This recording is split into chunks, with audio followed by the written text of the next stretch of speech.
Este pasado lunes se cumplieron 75 años de lo que se conoce como Nakba o catástrofe, cuando alrededor de unos 700.000 palestinos huyeron o fueron expulsados de sus hogares en lo que hoy en día es Israel.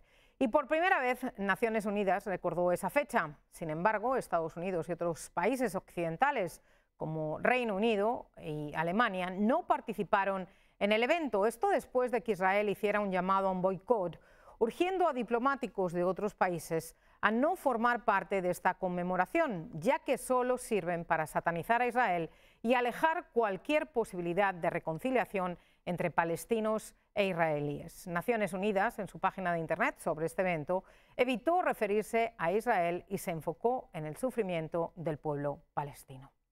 Y para hablar sobre la tensa situación entre Israel y Palestina, vamos con Wilfredo Amer Ruiz. Él es analista político y capellán musulmán de la Asociación Musulmana de Norteamérica, que nos acompaña desde Miami. Muy buenas noches.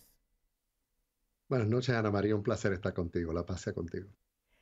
Igualmente. Como decíamos, este lunes se conmemoraron los 75 años de lo que los palestinos conocen como la catástrofe o Nakba. ¿Sigue siendo la ocupación de Israel de lo que Palestina reclama su territorio el núcleo de la disputa entre israelíes y palestinos? Definitivamente, el núcleo de la disputa es el derecho inalienable del pueblo palestino a su libre determinación e independencia. Desde el establecimiento del Estado de Israel, como bien dijiste en la introducción de este segmento, se hizo a la costa del desplazamiento de cientos de miles de palestinos que se fueron a vivir de sus casas a campos de refugiados. Esto nos hace visitar la situación de los refugiados de palestinos, donde hoy en día estamos hablando de más de 5 millones de palestinos que están viviendo fuera de la Palestina. ¿Por qué? Desde el establecimiento del Estado de Israel, Israel ha estado en un proyecto incesante de expansión donde colonos judíos hoy en día, alrededor de 500.000 de ellos, viven en los territorios del margen occidental, donde es territorio palestino, igual que se apropió el Estado de Israel unilateralmente de Jerusalén Oriental, cuando Jerusalén Oriental en su vasta mayoría viven palestinos, árabes, cristianos y musulmanes por múltiples generaciones. Pues ese desplazamiento y ese desconocimiento bien intencionado del Estado de Israel para con el pueblo palestino no va sino de la mano de un proyecto de limpieza étnica que hay un doble discurso. Vemos un Israel dirigiéndose a Occidente hablando de la deseabilidad del establecimiento de un Estado palestino junto al Estado de Israel, pero en Israel el discurso de todos los políticos, incluyendo Netanyahu, que dicho sea de paso está siendo investigado por lo corrupto que es, por el propio gobierno de él y su esposa, pues ese gobierno corrupto es el mismo que quiere perpetuar el Estado de Derecho, que es un estado de apartheid, donde hay un carril de transitar para los hebreos y un carril para transitar para los musulmanes, donde los colonos judíos en el margen occidental utilizan 3 veces más agua que los que llevan ahí residiendo ciudadanos árabes, judíos, perdóname, musulmanes o cristianos por generaciones. No tienen el mismo derecho a la utilización de agua que los colonos judíos que están sino ocupando ilegalmente el margen occidental por el orden de los cientos de miles.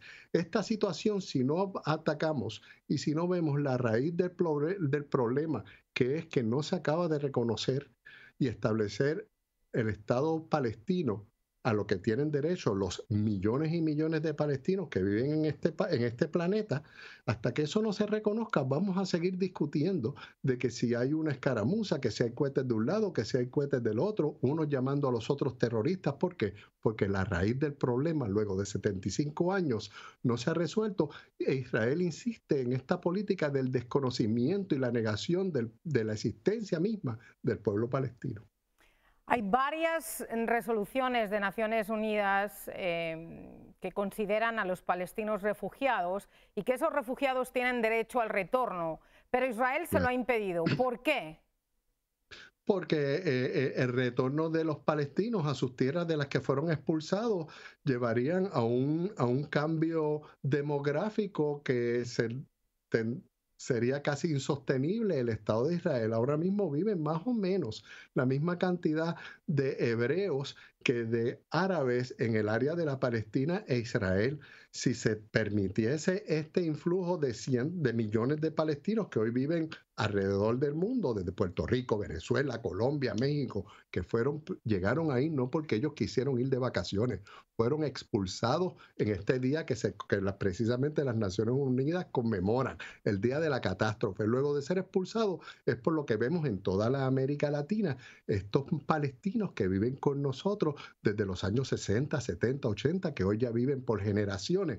La razón de ellos estar ahí es que fueron expulsados y sus pueblos le pasaron caterpillars, grúas, y luego le cambiaron el nombre a sus pueblos, y pretende el Estado de Israel desconocer que ahí vivieron palestinos por generaciones, y esa, hasta que no se arregle esta situación del desplazamiento de estos millones de refugiados y que de alguna forma el mundo completo se inmerse en un problema que es de todos, porque envuelve cristianos, musulmanes, judíos, es un problema de todos, en lo que llamamos la Tierra Santa, en la que no se vaya a la raíz del problema, pues vamos a seguir. Si ha habido esto por 75 años, yo no dudo que por 75 años más se siga hablando de cohetes viniendo de un lado, cohetes viniendo de otro. ¿Por qué? Porque no se acaba de reconocer el derecho inalienable del pueblo palestino a su libre determinación e independencia, que es un derecho de todos los pueblos del mundo.